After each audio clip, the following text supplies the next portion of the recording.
मेरे प्रिय श्रोतागण, मेरा नमस्कार आप सबों को।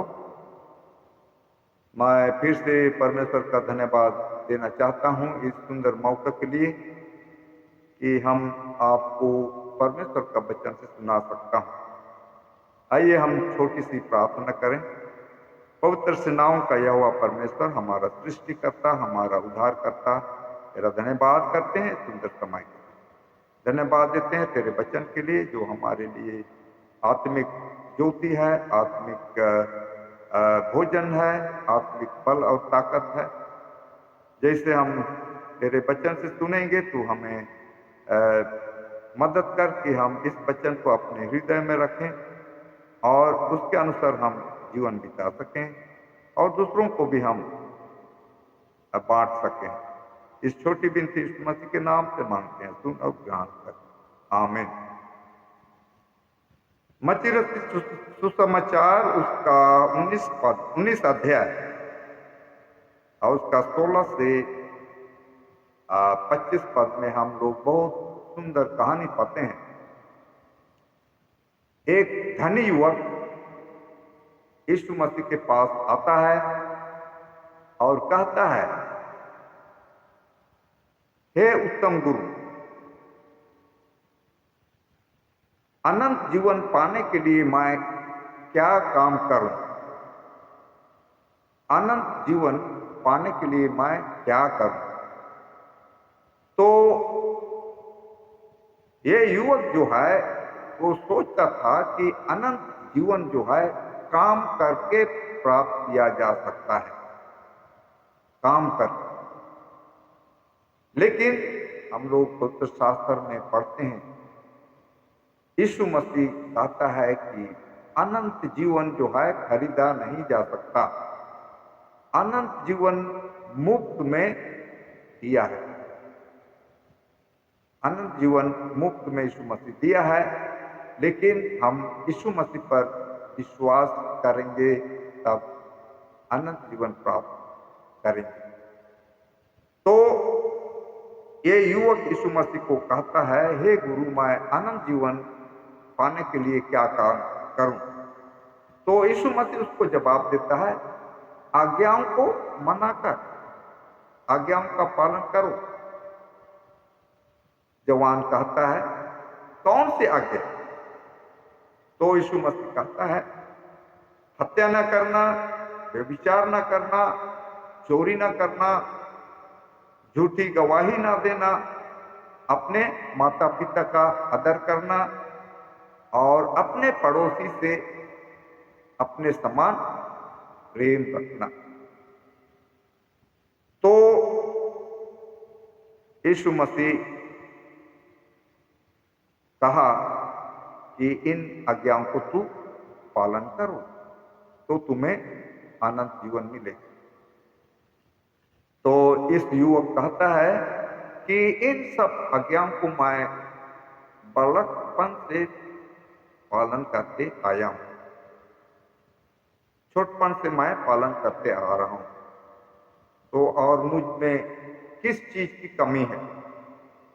तो यीशु मसीह कहता है, अगर ऐसी बात है, अगर तुम इन आज्ञाओं को पालन करते आ रहे हो तो एक काम तुझे करना है। कौन सी काम? वो है, जाओ और अपना धन संपत्ति को बेचकर कंगालों को दे दो। तो इस वचन को सुन करके ये जवान जो है बहुत उदास हुआ और वहां से चला गया। बाइबल हमें बताती है कि वो धनी व्यक्ति, उसके पास बहुत धन था और वो धन से प्रेम करता था,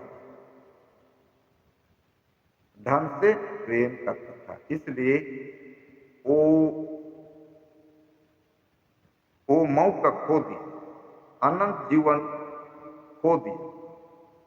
इसलिए यीशु मसीह कहता है, अगर आप 23 पद पढ़ेंगे, 19 अध्याय का 23 24-25 तक पढ़ेंगे तो क्यों इस तरह से यीशु मसीह कहा है कि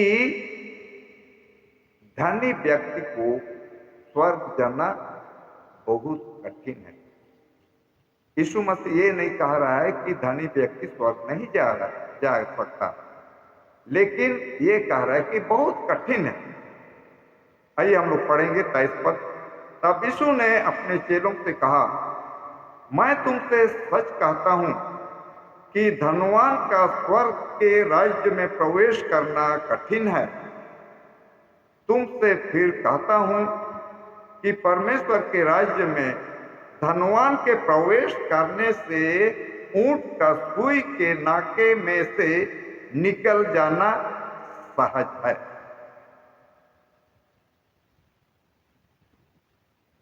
सुई का आप छेद देखे होंगे, कितना छोटा है, बहुत छोटा है। अब उससे ऊंट क्या पार हो सकता है?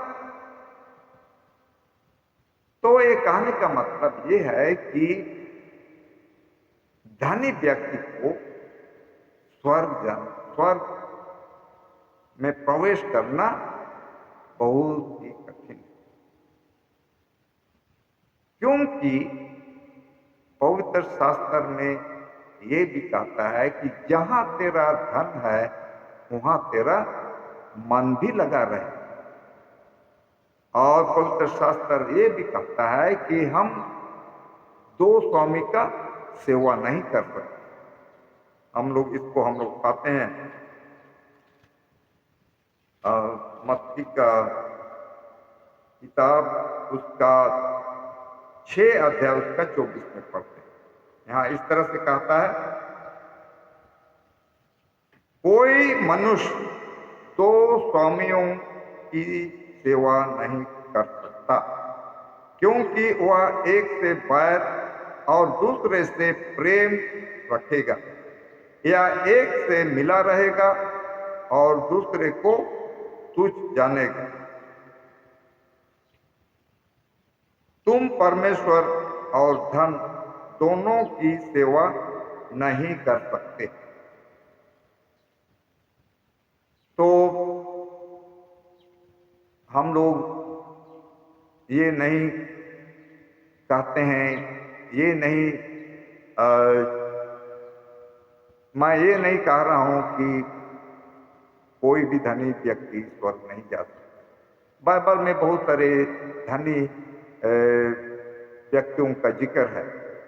अब्राहम भी धनी था, अय्यूब धनी था, और बहुत सारे धनी लोग थे, लेकिन वो लोग परमेश्वर से प्रेम करते, और जो भी धन संपत्ति उनके पास था उससे परमेश्वर का महिमा की, उसका अच्छा इस्तेमाल किया। और इसलिए हमें पवित्र शास्त्र में ये नहीं बताती है कि कोई धनी व्यक्ति स्वर्ग नहीं जा सकता है, ऐसी बात नहीं है। लेकिन जो व्यक्ति परमेश्वर का आदर करता है, जो भी धनी व्यक्ति परमेश्वर का आदर करता है, और जो व्यक्ति परमेश्वर को धन्यवाद देता है धन संपत्ति के लिए, और उस धन संपत्ति का सही इस्तेमाल करता है, तो वो स्वर्ग जाएगा। यीशु मसीह पर विश्वास के द्वारा स्वर्ग का भागी हो सकता है। परमेश्वर आप सबों को मदद करे, अगुवाई करे कि हम धन से प्रेम ना करें, क्योंकि धन से प्रेम करना एक लालच है। धन से प्रेम करना पाप का जड़ है, हर प्रकार का पाप का जड़ है।